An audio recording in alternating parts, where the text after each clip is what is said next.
Now, before we get to the juice of today's video, I'd like to share with you my interpretation of retirement, because if you have followed this channel for long enough, you do know I'm a fan of having some form of work for a prolonged period of time and not be sitting on a beach and fully retired. That is not exactly ideal. So today's definition, although the title is Can You Retire at the Age of 40? What I'm trying to help you understand is financial independence at the age of 40. Now, before you think too far and you think that financial independence are for those who are of the high income, let me pull this up for you to see. This chart done by TD Ameritrade is fantastic. What I'm trying to tell you is 1/3 of high income earners, 100 to 200,000 annual income, are actually not financially independent. And on the left, actually 1/3 also of those in the 50 to 99,000 income range are already financially independent. So that goes to demystify. You must have high income before you can become financially independent. It's not true. It really depends on your expenses ultimately. Today I'll be covering you 5 key methods, 5 key steps exactly to help you in your journey. If you are looking to really be serious in financial independence, follow these 5 steps because ultimately you're the one who benefits. So with that, let me roll in the intro video. Hi guys, welcome back. Today I have 5 key steps to help you in your financial independence journey. And if you stay to the end, you'll definitely be walking away with exact calculations on how to actually achieve this in your journey itself. And let's start with the first of 5 steps, which is to think ahead beyond your career. What is life going to be like after your career? Now, because financial independence means you no longer depend on your 9 to 5 job to provide you with the income to fulfill all your expenses. You already have passive income sources. You actually work not because you need to pay off expenses. So the mindset is very different. And I'd like to start this first of the 5 steps with thinking about life after your career. Now, if you have no clue, maybe I'll introduce you to some blogs that I follow myself. The first is Mr. Money Mustache. He was the founder of FIRE movement, Financial Independence Retire Early. And in his blog, in his community, there are a lot of people who are actually very driven towards financial independence retire early, this movement itself. The second blog that I'd like to introduce to you is Financial Samurai. This is written by Sam Dogan, who actually retired early from a very successful banking career. So it's actually quite a lot to share with you. So this first step, we're really thinking about life after a career. I have a friend who actually will be doing more in terms of charitable work. He's going to do more on volunteerism. So that's something that motivated him to really be frugal, be thrifty, so that he saved up enough to really pour more time in his older years in that direction. I've also known a friend who's very active in the startup community. He's actually made his retirement pot ready. It's more than enough. He's using his spare funds to find projects, find startups that really excite him. So again, think about what is life after your career.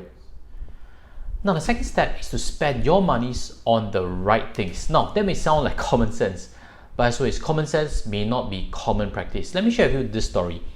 This is actually a lady who almost went bankrupt simply because she was overspending in her quest for beauty. There are a few main morals that you can take from this story itself. The first is her parents trying to fix her financial problems. That is a bad idea. You should always teach first before you fix the problems. Then the second is she thought that as long as she had a job, she can keep bearing this debt further and further down the road. Eventually, the interest costs caught up to her. So as always, don't overspend or spend your monies on the right things. What about for this wedding costs? I've actually done a reaction video before. Some couples were spending $100,000 thereabouts for weddings. Maybe $100,000 for some couples are okay, but definitely not for all couples. So wedding cost is a big cost, and that is something to carefully consider whether that money is spent correctly. Having said that, wedding is a fantastic event. It's a lifelong event. I also don't want to advocate don't spend anything on wedding, because I spend something on wedding to leave that memory. And I like to leave this quote also. Stop spending on things that you realize don't make you happier, but also be careful not to cut out everything fun. That was a mistake made by the Mad Fiendist.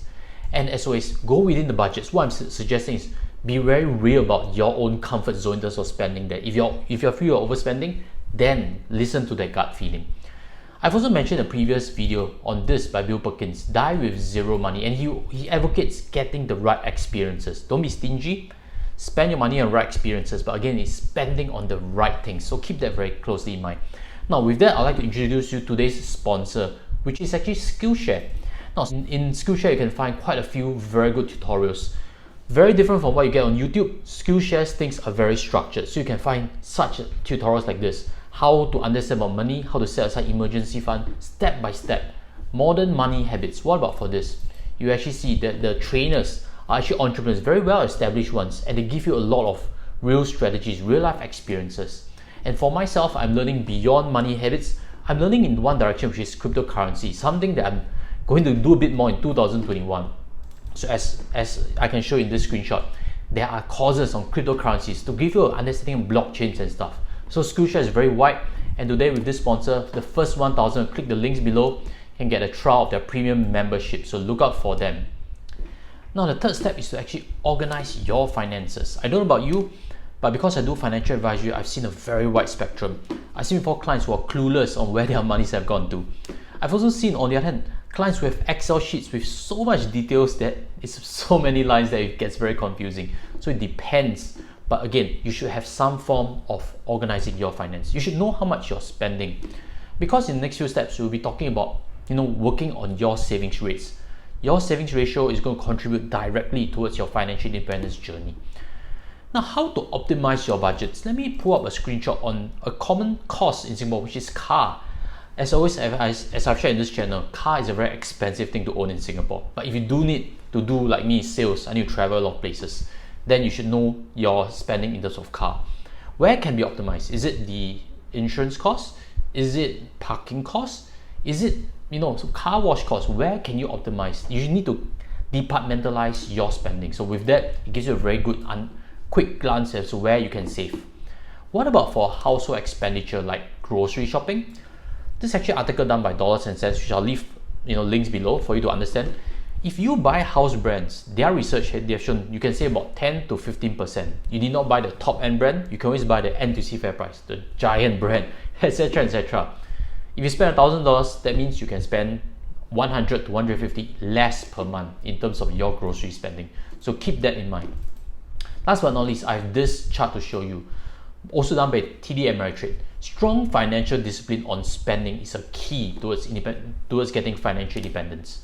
4 key financial decisions: how to avoid high interest debt, how to stick to a budget. So these are key parts which I've covered for you already. And next step, I'll show you how to do the numbers towards financial independence.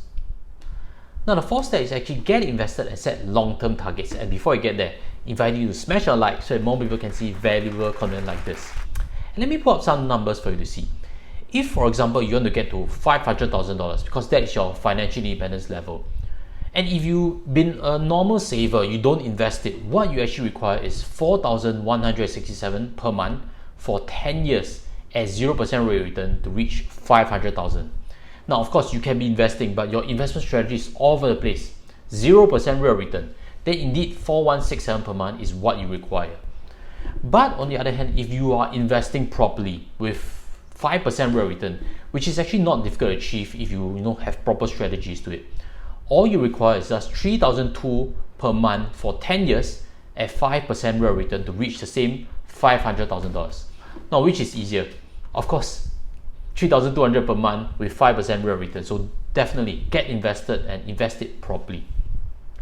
Now, let me pull into context also what it does for your financial independence journey.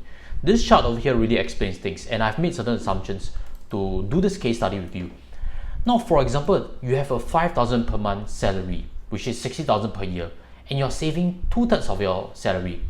What that means is you are spending $20,000 a year, and indeed, 20,000 times 25, your financial independence level is $500,000, which I've illustrated for you to see over there. Now, I'm going to show you how long it takes to build up these investments to reach your financial independence level.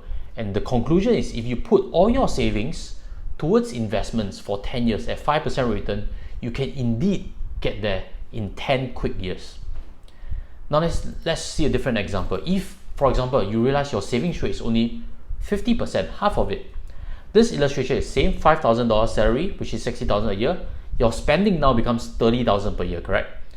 Your financial independence level will now be $750,000, simply because $30,000 per year spending times 25 gets you $750,000 for financial independence. Now I've calculated for you already. Now you require a longer runway, which means you need to put all your savings towards investments for 16 years at 5% rate of return to reach your financial independence level. Make sense so far? That goes to show you a few key parts. First, your savings ratio affects how long you need towards reaching financial independence.